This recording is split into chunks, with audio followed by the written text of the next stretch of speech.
Ok, buongiorno a tutti. Buongiorno. Ok, grazie di essere qua come Chiesa. Grazie, quanto è bello, prezioso stare servindo, lodando il nostro Dio e camminare questa mattina. Una camminata con il Signore, una camminata di fede, una camminata di esperienza. Oggi vogliamo camminare un senso dell'importanza di adorare Dio. E noi siamo venuti qua in questo culto soltanto per un obiettivo. L'obiettivo di adorare Dio.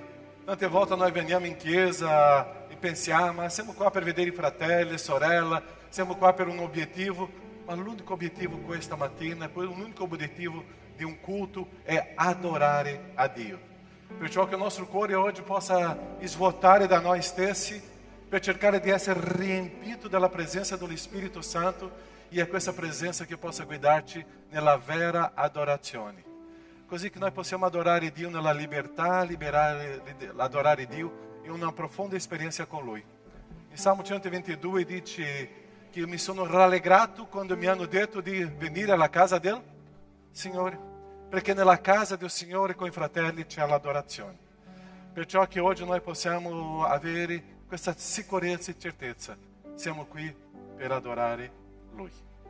Dio è presente, lo Spirito Santo è in mezzo a noi. La presenza sua esiste e è in questa sua presenza che ci raduniamo qua oggi per offrire questo culto. Chiudi i tuoi occhi. Possiamo pregare in questo momento? Possiamo pensare perché siamo qua. Tante volte veniamo con lo scopo sbagliato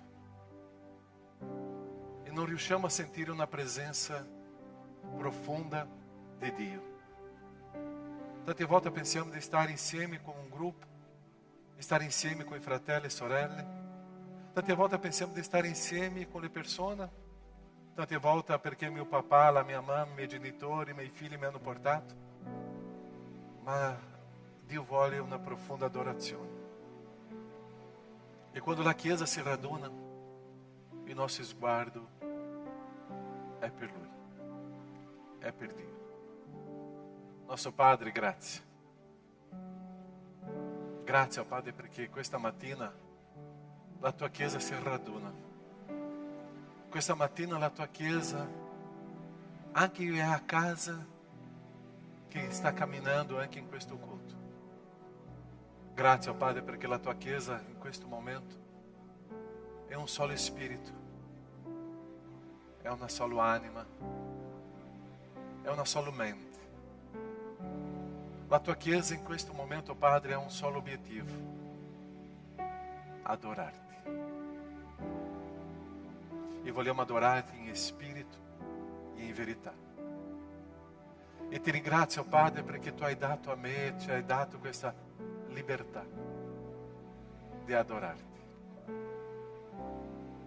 Quanto è bello, Padre, che ci raduniamo con questa sincerità, con questa libertà. E quanto è bello, Padre, guardare il mio fratello, la mia sorella e stare insieme per manifestare un'adorazione a te. Questo culto offriamo solo a te. Tu sei il Dio di questo momento. Tu sei il Dio della nostra storia. Tu sei il Dio di eternità all'eternità. Sei tu. Tu ci hai creato. Tu ci hai dato, Padre, vita. Abbiamo peccato, abbiamo deciso di allontanarsi da te. Ma Cristo Gesù è tornato, è venuto. E Cristo Gesù ha portato tutti noi a avere nuovamente questa intimità con te. E siamo qui, oh Padre, a ritornare alla vera adorazione. Nel nome di Gesù, questo culto è per te. Amen, Signore. Amen. Possiamo stare in piedi? Possiamo adorare? Dica a tuo fratello, a tua sorella, adoriamo insieme e che possiamo adorare il Signore e cantare, aprire la nostra bocca e manifestare una lode sincera solo a Lui. Così facciamo questo, cantiamo adorando. Amen? Amen. Cantiamo, adoriamo.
una delle canzoni che ci saranno dopo è Torna alla vera adorazione, e questa musica collegata all'altra mi ha fatto un po' riflettere, no? Durante i periodi bui della nostra vita, durante i momenti difficili, quando ci guardiamo a destra e a sinistra, le circostanze non stanno andando come noi vorremmo, no? Non sta andando tutto quanto liscio. Non è quando tutto va bene che dobbiamo impuntarci di più a cantare. Io canterò, io loderò il grande Re, l'Onnipotente, io l'amerò, l'adorerò e mi prosterò davanti a te. Il Signore cerca veri adoratori che cantano anche quando tutte le cose non vanno secondo i piani, anche quando c'è una tempesta. Il Signore vuole che noi cantiamo in questi momenti, quando siamo in ginocchio a terra, quando siamo con le lacrime agli occhi, che non sappiamo che cosa faremo domani, se ne potremo avanzare, se ne potremo andare avanti con i soldi, se noi potremo vivere domani. E io canterò, io loderò il grande Re, l'Onnipotente, io l'amerò, l'adorerò e mi prosterò davanti a te. E che noi possiamo ricordarci di cantare anche mentre c'è la tempesta, anche quando le circostanze non sono delle migliori, perché noi non abbiamo un Dio di circostanze, noi abbiamo un Dio basato sulla sua parola, che è buono sempre, che si prende sempre cura di noi. Amen? Cantiamo prossima canzone, Sia Re del mio cuore. Cantiamo.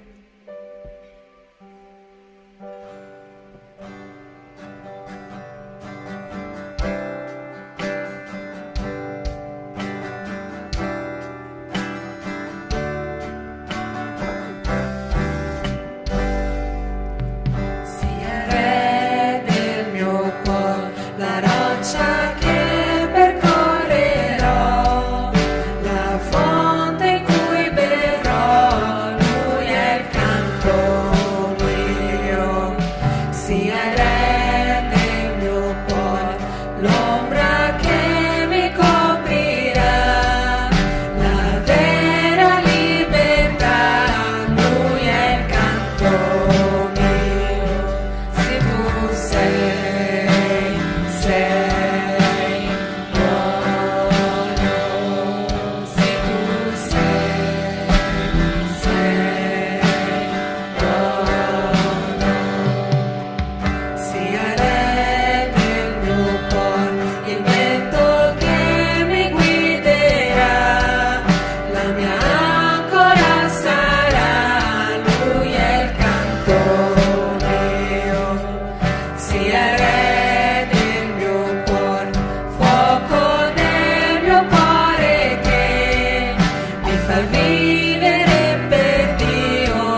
Prossima canzone, torno alla vera adorazione. Che questo sia un momento veramente in cui noi possiamo cantare assieme, tornare alla vera adorazione, non pensare a quello che ci sta attorno, ma cantare con una sola voce, con un solo corpo. Probabilmente già la conosciamo in molti, però questa canzone dice, per impararla un po', così noi possiamo cantarla bene assieme. Quando vengo a te, solo e semplice, siamo solo noi. Spero proprio che ciò che ho per te ti raggiunga il cuore. E il ritornello fa così: torno alla vera adorazione e ritorno a te, soltanto a te Gesù. Mi pento per quello che ho fatto, quanto riguarda te, soltanto a te Gesù. Che possiamo cantare insieme adesso.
Adorazione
Di nuovo.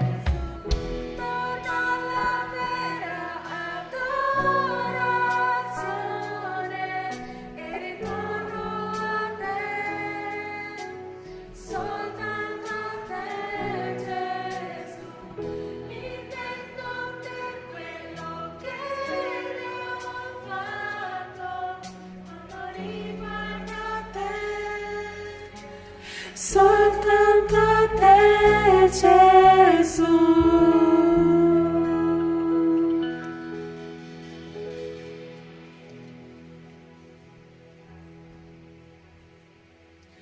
Siamo qui soltanto per lodare, ricevere quello che ci vuole dare il Signore.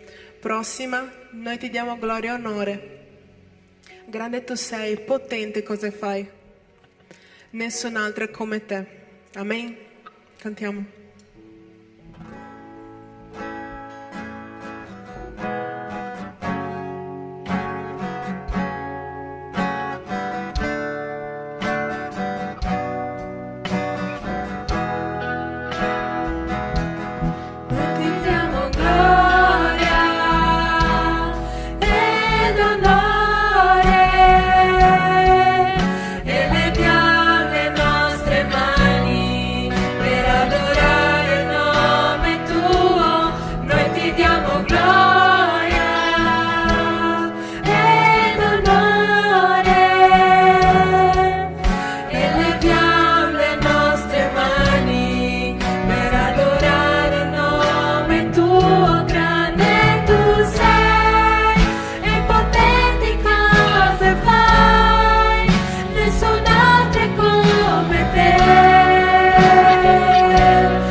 Signore, ti ringrazio perché tu non cerchi complessità, Padre, tu non cerchi una lode piena di cianfrusaglia, no? Tu non cerchi qualcosa di complicato, Padre, tu cerchi un vero cuore arreso a te, un cuore semplice, Padre, che ti lodi, che si apra completamente a te, Padre.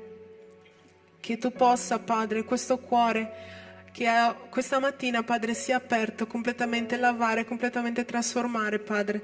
Ti chiedo di cambiare la vita, Padre. Ti chiedo di questo cuore renderlo pulito. Padre, ti chiedo di dare pace a questo cuore, Padre. Questo cuore tormentato, Padre, che questo cuore, Padre, possa vedere soltanto te, Padre, guardare soltanto lassù e dire c'è un Dio molto più potente di tutto quello che sta succedendo, c'è un Dio molto più potente di tutte le tutte le catene, Padre. C'è un Dio molto più potente, Padre, che può tutto. Nel nome santo di Gesù, Padre. Amen. Potete sedervi.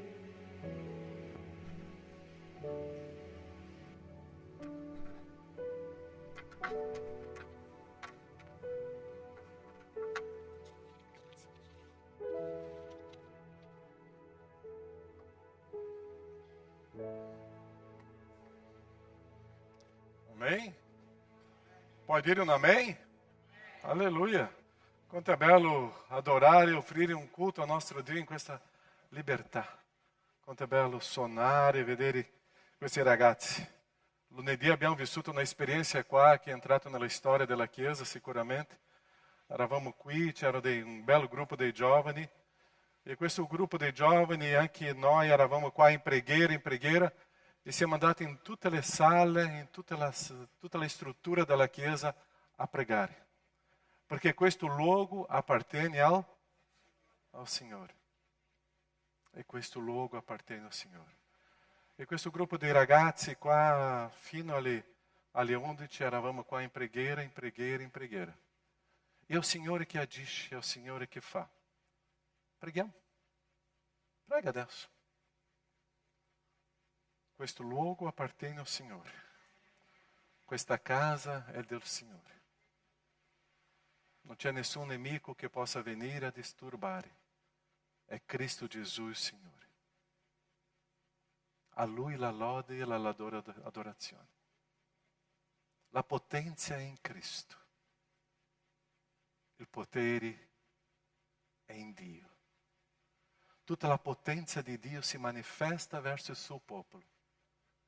E questa potenza del suo popolo comincia a manifestare la gloria di Dio ovunque sia. E possiamo agire e focare tutto questo verso di Lui. E vedere che grandi cose Lui fa. Nessun altro è come Lui. Grazie, Padre, perché questo culto è solo a Te. E Ti adoriamo. Nel nome di Gesù. Amen, Signore. Amen? Adoriamo. Nós stiamo camminando nel libro di Atti. E adesso stiamo no capítulo 14, dove c'è una storia, dove due personaggi che noi conosciamo stavano lì camminando in una città e la gente volevano adorare a loro e loro rifiutano. È la storia di Paolo e Barnabà che stava entrando a Listra. E leggiamo questo testo, Atti capítulo 14, 8 a 18. Atti 14, 8 a 18. A Listra c'era un uomo che, paralizzato ai piedi, se ne stava sempre seduto e, siccome era zoppo fin dalla nascita, non aveva mai potuto camminare. Egli udì parlare Paolo, il quale, fissando gli occhi su di lui e vedendo che aveva fede per essere guarito, disse a alta voce: alzati in piedi. Ed ele saltou su e si mise a camminare. La folla, veduto ciò che Paolo aveva fatto, alzò la voce dicendo in lingua licaonica: gli dei hanno preso forma umana e sono scesi fino a noi. E chiamavano Barnabà Giove e Paolo Mercurio, perché era lui che teneva il discorso. Il sacerdote di Giove, il cui tempio era all'entrata della città, condusse davanti alle portatori e ghirlande e voleva offrire un sacrificio con la folla. Ma gli apostoli Barnabà e Paolo, udito ciò, si strapparono le vesti e balzarono in mezzo alla folla gridando: uomini, perché fate queste cose? Anche noi siamo esseri umani come voi. E vi predichiamo che da questa vanità vi convertiate al Signore vivente, che ha fatto il cielo e la terra, e il mare e tutte le cose che sono in essi. Egli, nelle generazioni passate, ha lasciato che ogni popolo seguisse la propria via, senza però lasciare se stesso privo di testimonianza, facendo del bene, mandandovi dal cielo pioggia e stagioni fruttifere e saziando i vostri cuori di cibo e di letizia. E con queste parole riuscirono a stento a impedire che la folla offrisse loro un sacrificio. Cosa stava succedendo? Un miracolo. E la gente stava cercando di dare questo onore e gloria a chi? Agli uomini. Interessante questo ultimo canto che abbiamo cantato. Nessun altro è come te. L'unico degno dell'adorazione è il Signore, è Gesù. In quel momento, quando stavo preparando questo messaggio, stavo pensando, quanti di noi volevamo ricevere onore e gloria?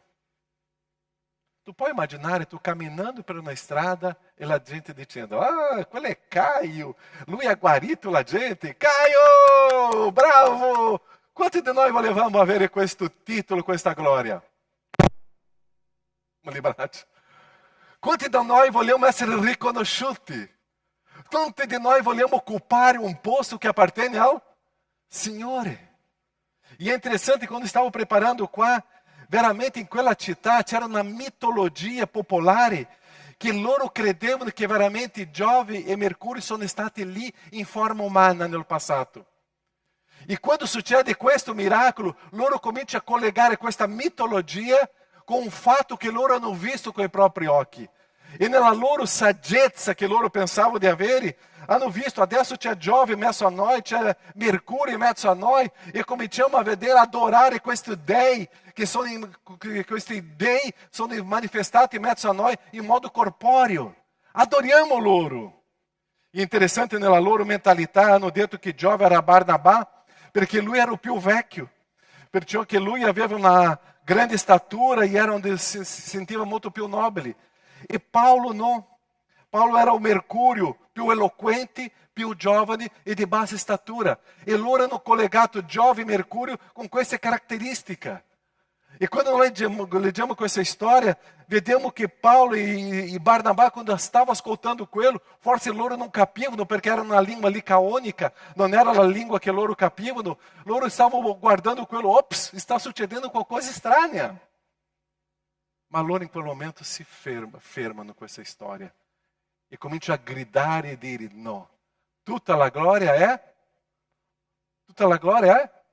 al Signore. La gloria è solo a Dio. Salmo 115, versetto 1. Non a noi, ó Signore, non a noi, ma al tuo nome dá glória, pela tua bontà e pela tua fedeltà.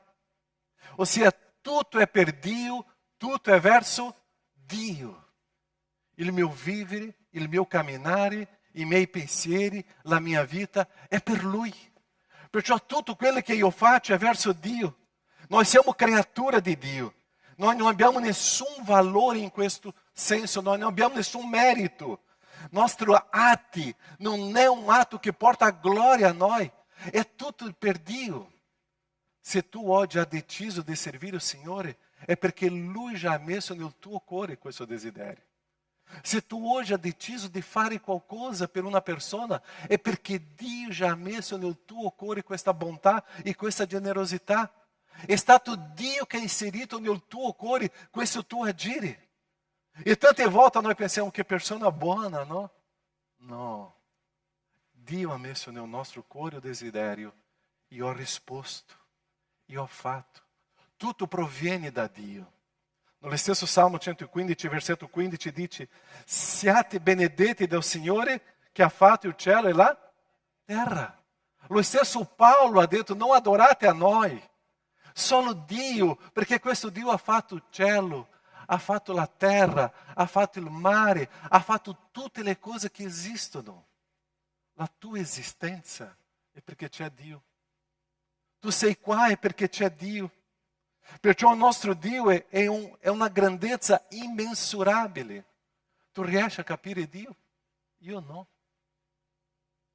Io non riesco a capire Dio perché sono un essere umano. Nel momento che esiste questo senso, adesso io capisco Dio, c'è qualcosa di superbio nel mio pensiero. Non possiamo. La sua grandezza, io non posso immaginare o quanto grande è. Eu devo riconoscere che Ele é o grande Dio. Eu devo riconoscere che Dio è grande e eu non riesco a capire la sua grandezza. E quando eu comincio a avere questa intimità con Dio, la mia bocca comincia a adorare Dio.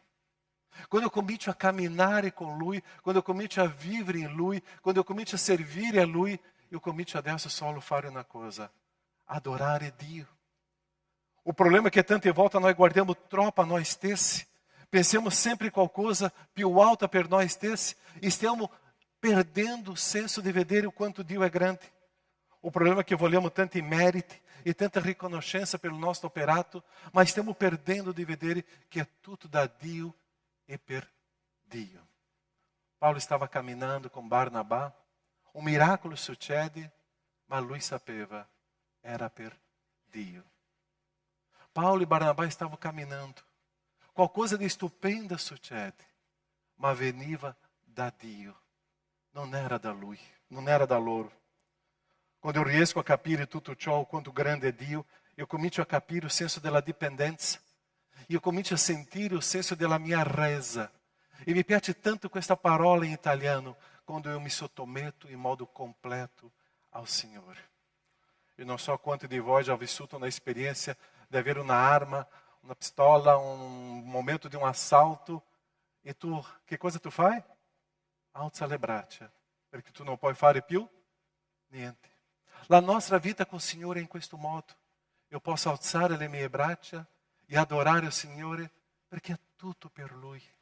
Io mi consegno in modo completo a Lui e io adoro questo Dio.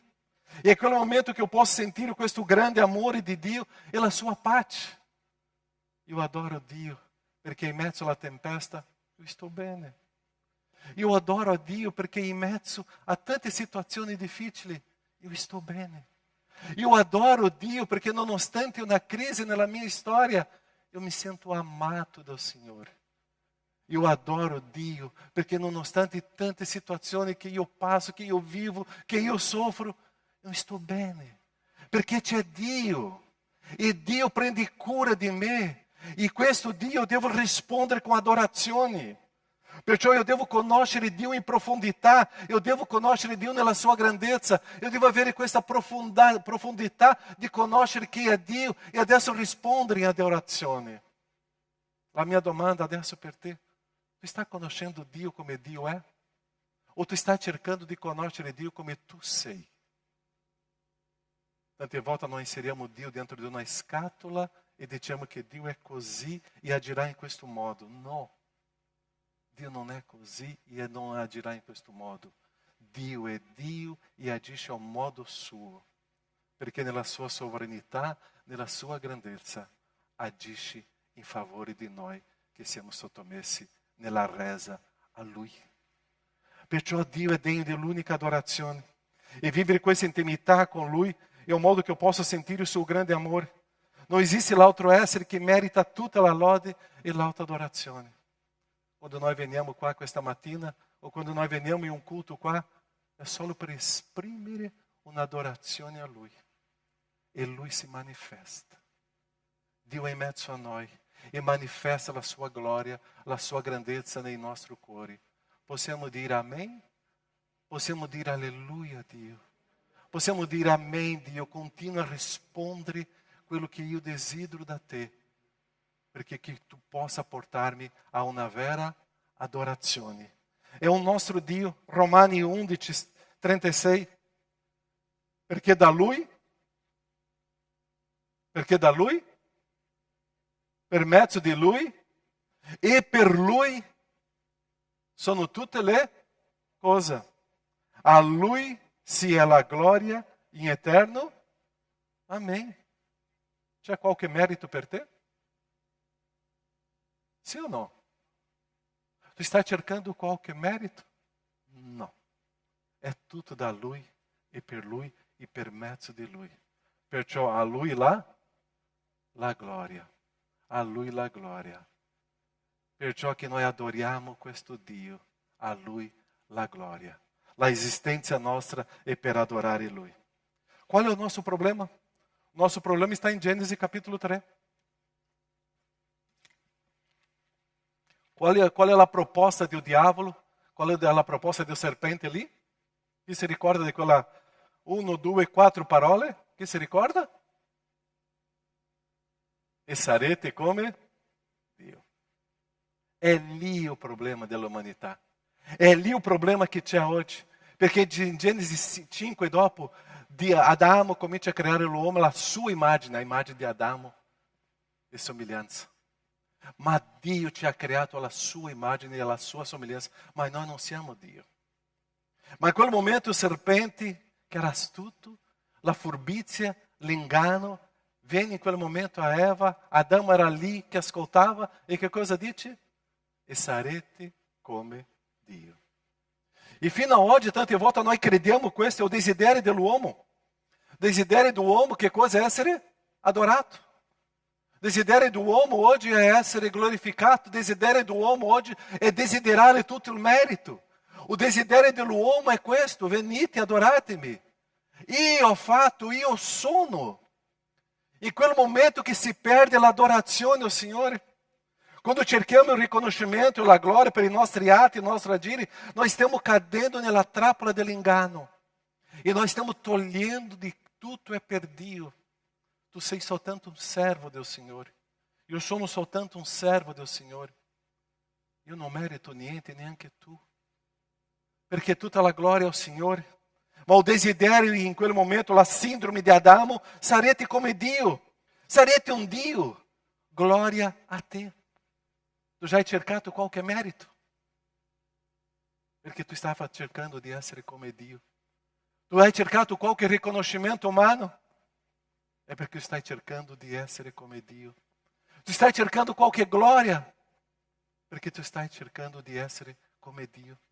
O peccato viene per distruggere questo senso della mia intimità con il Signore. Noi non possiamo mai pensare in noi. Tante volte noi vogliamo essere quello che noi non siamo. Scusate la parola, ma è vero. Tu sei soltanto una creatura. Tu sei soltanto una creatura. Posso aggiungere? Tu sei una creatura amata del Signore. Tu sei una creatura stupenda agli occhi del Signore. Tu sei una creatura che Dio ti ama tanto. E ti ama tanto che ha dato suo figlio Gesù per morire al posto tuo su quella croce. Tu sei una creatura meravigliosa, perché tu sei stato creato all'immagine e somiglianza di Dio. Ma tu sei una creatura. Solo questo. Ma allo stesso tempo è tutto questo. Ma io non posso cercare di essere quello che eu non sono.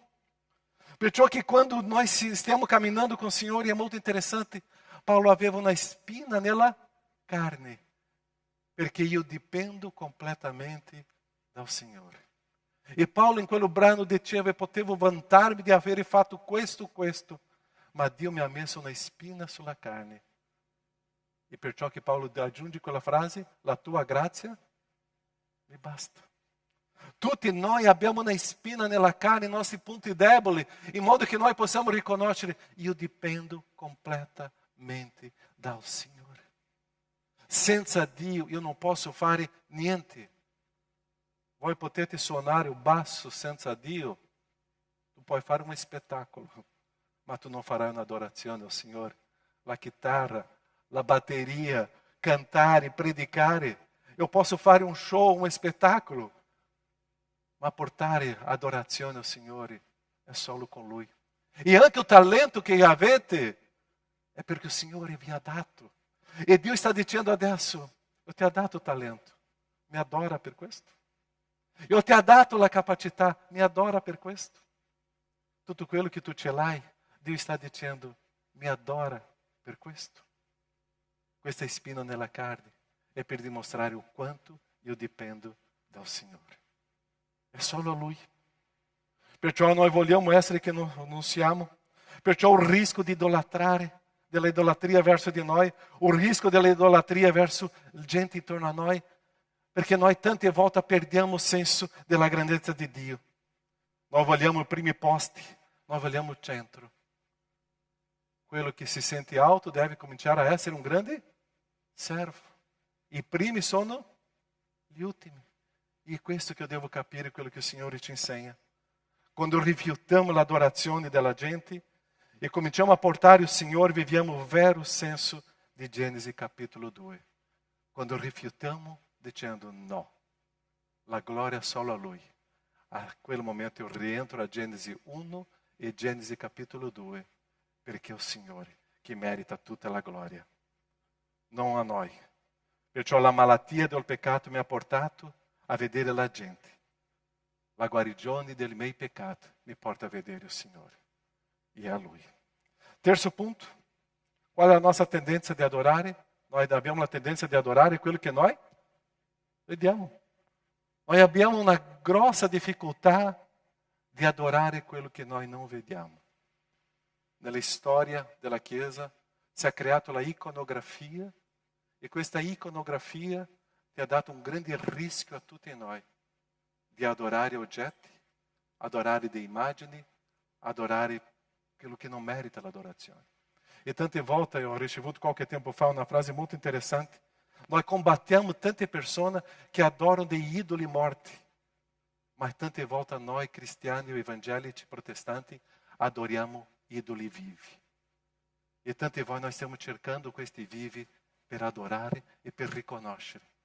E facciamo tanta pazzia per una persona che è un bravo atleta, un bravo calciatore, un bravo cantante, e Dio dice, Caio, c'è qualcosa sbagliata.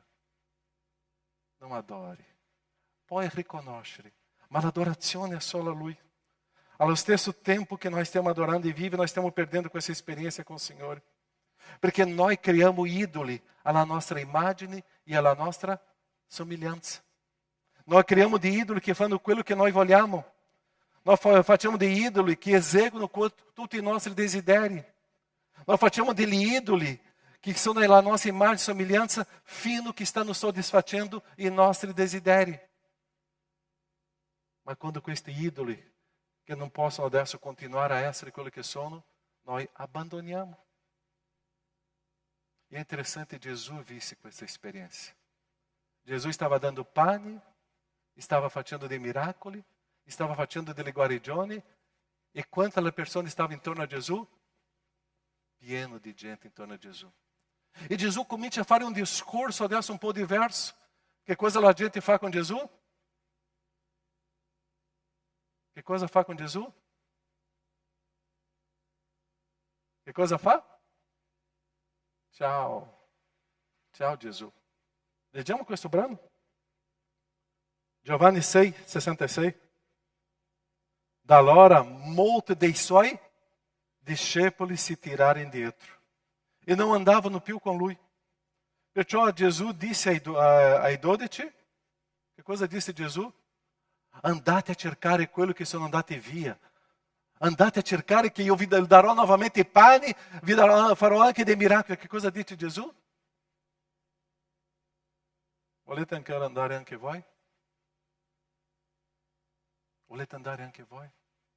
La gente che è dipendente di quello che loro desiderano, che è quello che soddisfa la loro carne. Quando Gesù comincia a cambiare l'argomento per portare un messaggio di trasformazione, la gente abbandona Gesù. Quando Gesù entra a Gerusalemme, qual era la festa? Domenica di Palme? Oh, nostro re è arrivato! E le palme, facciamo delle feste. 3-4 giorni dopo, che cosa dicono a Gesù?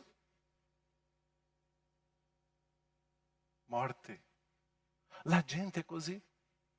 E è interessante che con Paolo è successo la stessa cosa, perché noi siamo dipendenti del nostro ego, noi siamo dipendenti della nostra soddisfazione, noi siamo dipendenti della nostra carne, noi vogliamo tutto per noi.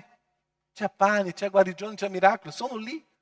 Quando non c'è questo, non contare su di me. Con Paolo succede la stessa cosa. Atti 14, 19 e 20, la sequenza di questo brano. Allora giunsero da Antiochia e da Iconio alcuni giudei, i quali sobillarono la folla, cominciarono a gruppare la gente e essi lapidarono Paulo e lo trascinarono fuori dalla città, credendolo morto. Ma mentre i discepoli venivano intorno a lui, ele si alzò e entrò nella città. La gente comincia a sobillare, comincia a ingannare. Adesso uccidiamo Paolo. Hanno fatto con Gesù. Stavano facendo con Paolo. Noi che siamo nati per adorare a Dio, quando sostituiamo Dio, Nós cominciamo a adorare la gente e quando questa gente non soddisfa i miei desideri, io comincio a lapidare, io comincio a portare alla morte.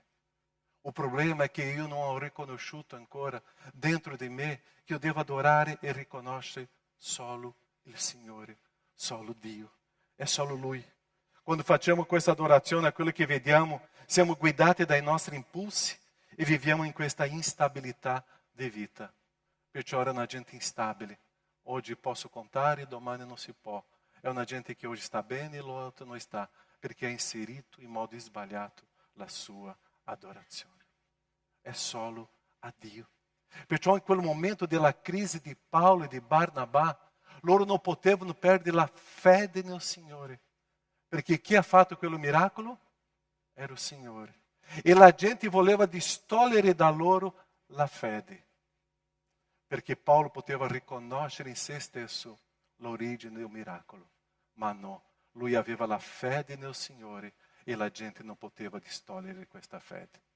Noi non possiamo abbandonare la nostra fede nel Signore e adorare il Signore, perché la gente tante volte vuole distoglierci della fede nel Signore. È solo a Lui. E l'ultimo punto, inserire la nostra adorazione dove esiste la vita. E qui entra la nostra crescita, qui entra la nostra decisione di vita, perché soltanto Dio che mi fa cambiare. Tu sei stato trasformato dal Signore. Tu sei una nuova creatura. Tu sei nuovo nel Signore. E è questa esperienza di trasformazione che io devo adorare, perché è nel Signore, è il Signore che ha fatto.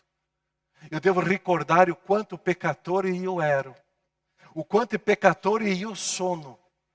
E Cristo Gesù viene sulla mia vita, lo Spirito Santo penetra nella mia vita e mi produce una profonda trasformazione alla sua gloria. Adesso io che rifiutavo il Signore, adesso io adoro il Signore. Perché io adoro quello che ha trasformato la mia vita, quello che ha cambiato la mia storia. Solo Dio. Perciò io sono un peccatore amato. Io sono un amato che desidero di nuovo ritornare al Signore e uscire di Genesi 3 e entrare in Genesi 1 e Genesi 2. Io adoro quello che mi ha dato la vita. Io riconosco quello che mi ha dato la vita. E è solo Dio. Perciò che noi stiamo qua oggi, per una sola ragione, per il Signore. Questa casa è per consacrarsi al Signore, è consacrato al Signore. Questa casa è un luogo di adorazione al Signore. Perché io riconosco che Dio ha cambiato la mia storia. Ha cambiato, ha trasformato la mia storia. Io vivevo di lamento e adesso io vivo di danza. Io vivevo di pianto, adesso io vivo con la gioia. Adesso non importa le circostanze della vita, io adoro il mio Signore. È solo Lui. Io ho bisogno di adorare, io sono nato per adorare, ma io devo adorare quello che veramente merita, che è il nostro Dio. Perciò che Gesù è il grande esempio che io devo imparare e seguire, perché Lui sempre portava al Padre tutto. Lui portava al Padre tutto. È per Lui. E Lui è Dio. Adorare non è soltanto cantare, non è soltanto offrire, non è soltanto stare leggendo la parola. Adorare è tante volte stare in silenzio, in un momento di profonda intimità con il Signore, verso di Lui. Adorare è un stile di vita.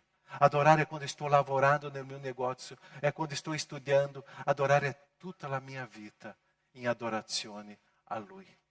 Io devo adorare solo a Lui. E io finisco con il Salmo numero 42. E leggiamo questo Salmo, che io possa imparare le parole di questo Salmo nella mia storia.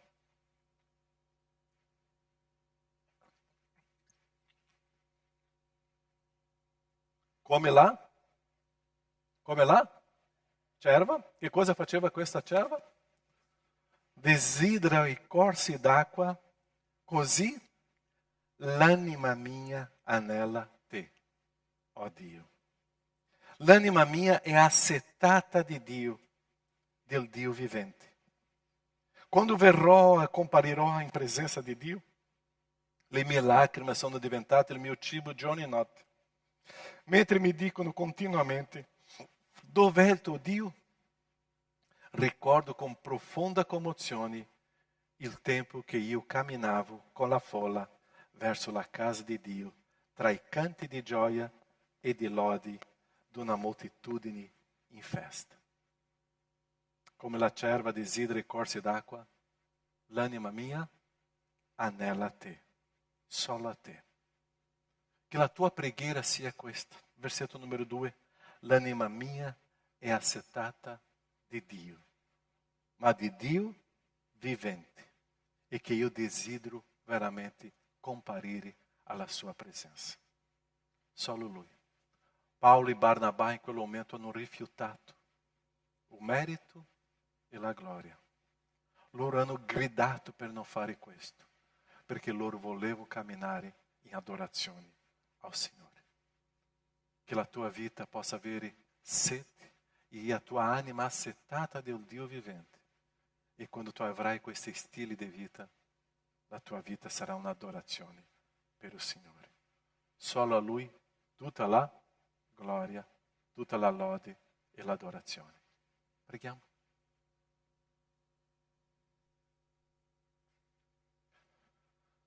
Tu stai adorando Dio. Io só posso adorare Dio se io lo conosco. Noi umani sarà impossibile conoscere Dio come è. Ma Dio si rivela man mano a noi. E Dio si rivela. E man mano che Dio si rivela, io scopro quanto grande e amorevole è Lui. La sorgente d'amore, la sorgente di vita è questo grande Dio. Cerca Dio. I veri adoratori adoreranno Dio in spirito e in verità. Cerchi Dio. Noi abbiamo bisogno di adorare. Noi siamo nati per una adorazione. Inserisci la tua adorazione in Dio.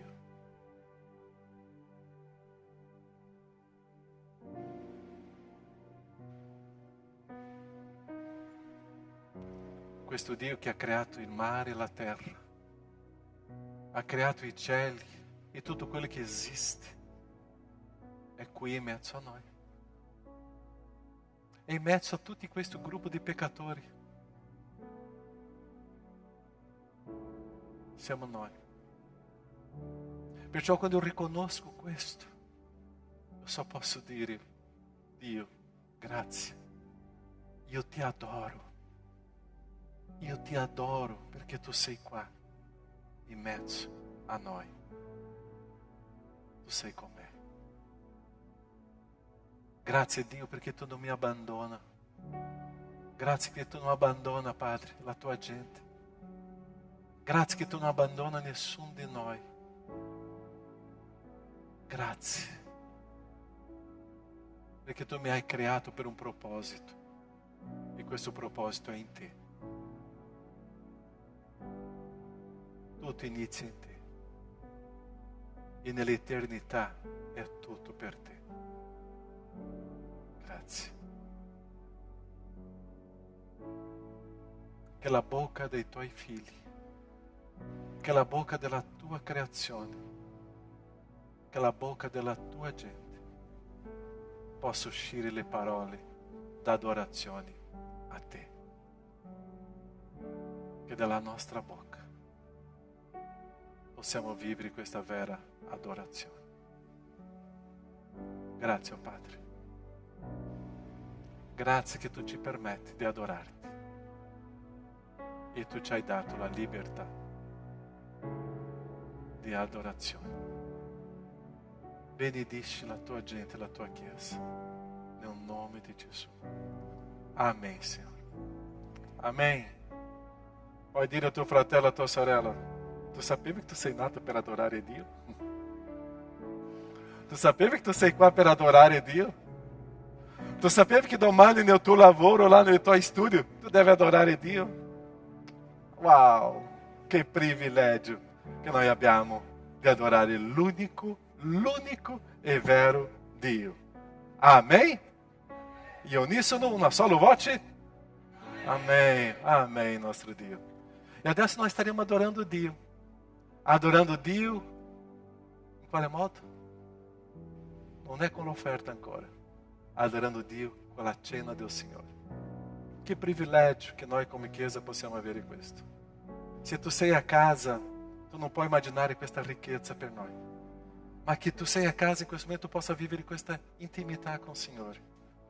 E chissà tu possa avere adesso prendere un calice, un succo, un vino, un pane, e possiamo celebrare assieme la cena del Signore. E facciamo questo atto perché è un comandamento del Signore. Io non posso mai dimenticare il sacrificio di Cristo sulla croce per me. E noi celebriamo la cena del Signore per ricordarmi di questo e adorare Dio per questo.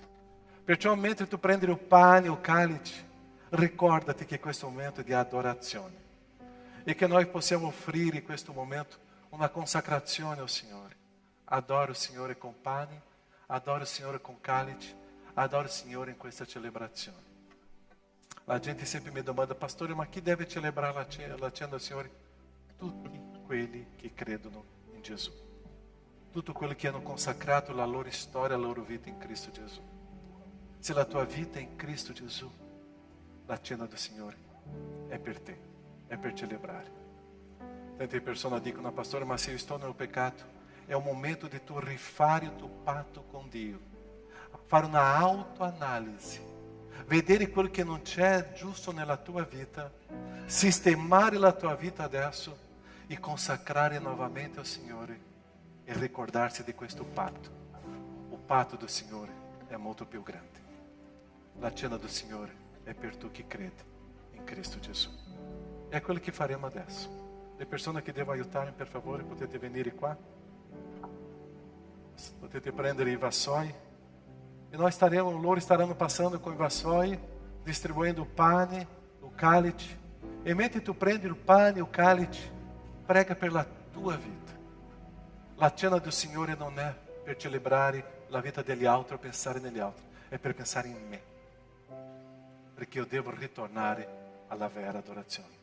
Potete già andare, consegnare, e che in questo momento tu possa vivere questa esperienza. Noi staremo ascoltando una musica, ma se tu vuoi cantare, tu puoi cantare, che tu possa adorare il Signore in questo momento. Adora cantando o adora in silenzio, ma adora il Signore in questo momento della cena del Signore.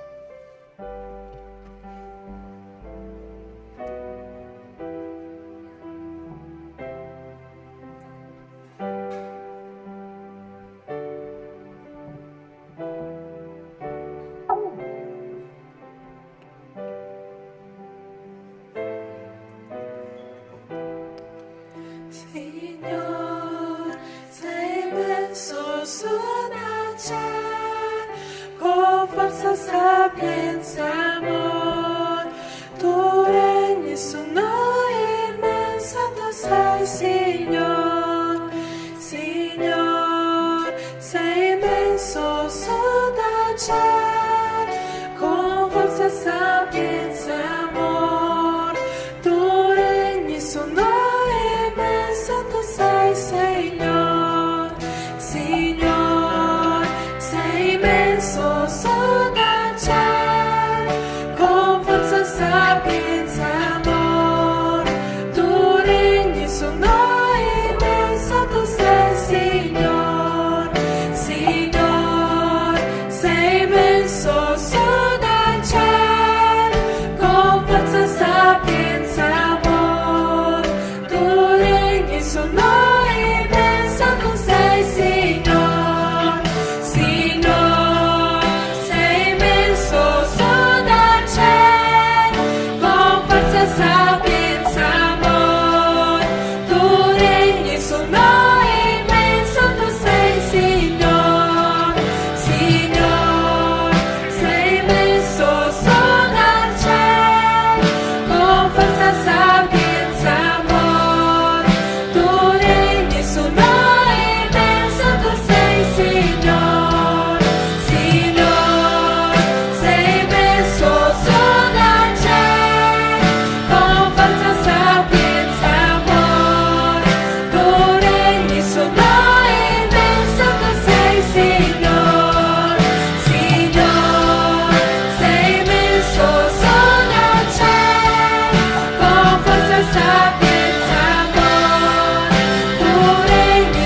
questo momento è riflettere su queste parole.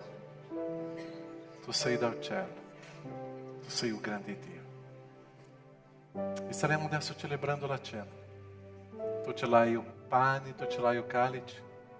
E tu starai ricordando il sacrificio di Cristo sulla croce per te.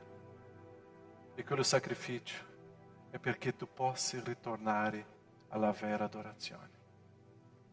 Quello sacrificio di Cristo sulla croce, quando ha versato un sangue puro, è per perdonare tutti i nostri peccati.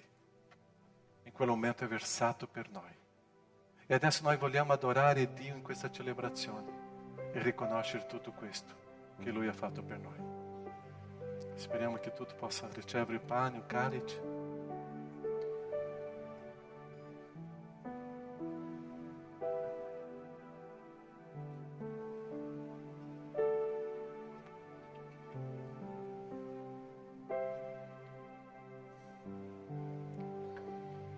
Prendiamo pane.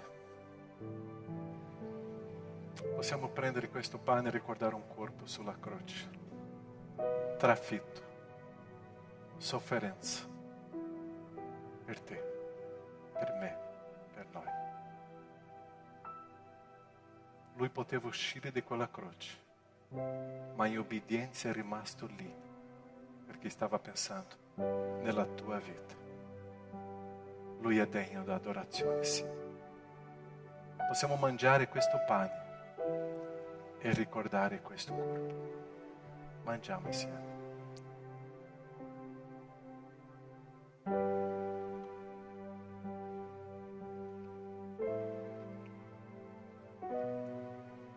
Prendiamo il calice e ricordiamo un sangue puro.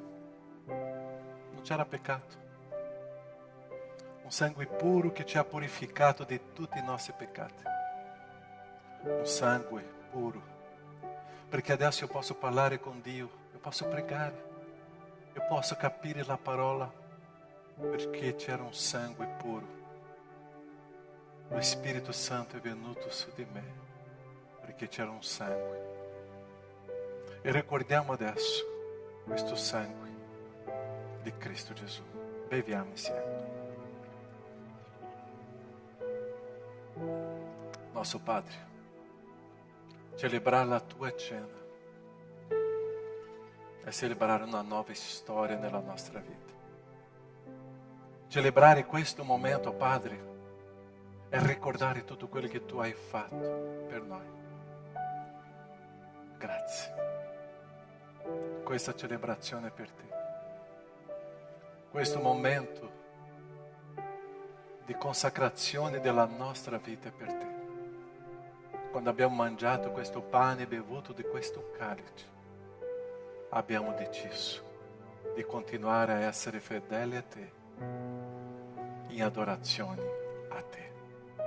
Solo a te tutta la gloria e grazie per quello che tu hai fatto per me. Quella croce è una storia preziosa per me. Grazie Cristo Gesù. Amen, Signore. Amém. La cena do Signore c'è il pane e c'è il calice. La cena do Signore c'è anche un momento meraviglioso. È quando adesso tu puoi abbracciare tuo fratello e tua sorella e dire una parola di benedizione. Che tu possa uscire dal tuo posto in questo momento della tua sedia e dare un abbraccio e una parola di benedizione alle persone che sono intorno a te. Una parola dolce, una parola di edificazione, una parola che continuiamo a camminare con il Signore. È la cena del Signore, è la comunione uno con gli altri. Amen? E cantiamo quale musica?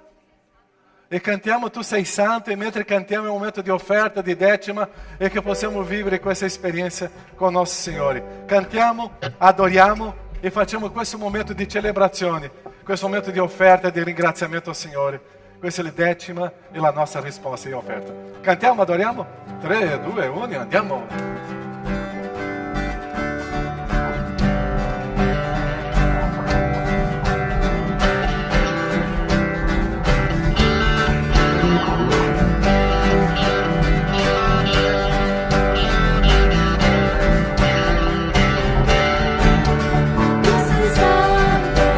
Tu sei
questo momento di lode, adorazione, questo momento di offerta, consacrare ao Padre bene, perché questo è adorarti. Riconosciamo che tutto proviene da te e quando facciamo questa offerta è per te. Non siamo noi a gestire e a controllare i soldi, sei tu a gestire e a controllare. Sei tu e obbediamo a te in questo momento di offerta. Grazie. Benedici la tua Chiesa, Padre, continua a fortificare, a guarire e a trasformare, sia con il tuo popolo. Proteggi, sostieni, fortifica e la tua pace, il tuo grande amore e le consolazioni che provengono da te siano con la tua gente oggi e sempre, nel nome di Gesù. Amen, Signore. Amen. Potete accomodarvi? Sono un po' di avvisi qua, veloci. Campeggio dei ragazzi? Ma solo per i giovani, adolescenti faremo a dicembre, ok? Ok? Sarà Capodanno, Natale lì, ok? Va bene. Assim, giovani, 1, 2, 3 di settembre, già abbiamo un bellissimo gruppo, faremo qua, sarà vicino a Bassano del Grappa, dal 19 anni in su, staremo lì in questo campeggio e stiamo preparando, organizzando questo. Convegno di coppia, se tu sei sposato e ancora non sei iscritto, per favore, responsabili sono lì indietro, ok? Alzate le vostre mani, ok? Sono lì, potete iscriversi con loro e sarà 20, 21 e 22 di ottobre. L'altro avviso, Pastore Sandro, mi sono dimenticato. Il Pastore Sandro è in ferie, ma sempre quando è occulto, sempre in chiesa. Lui ha deciso di fare le sue ferie non in montagna, neanche in spiaggia, ma dentro della chiesa, ok? Così voi potete dare un abbraccio al Pastore Sandro che ha fatto la decisione più giusta, ok? Lui já ha consumato una settimana di ferie dentro della chiesa, bellissimo. Ok, va bene. Il Pastore Sandro sta dando un grande appoggio in questo periodo e ringraziamo per il suo sforzo. Grazie. Non è merito a lui, ok? È merito ao Signore. E ringraziamo perché Lui ha obbedito ao Signore in questo periodo, ok? Io penso che sono questi avvisi, ok? Va bene. Ciao, buona domenica.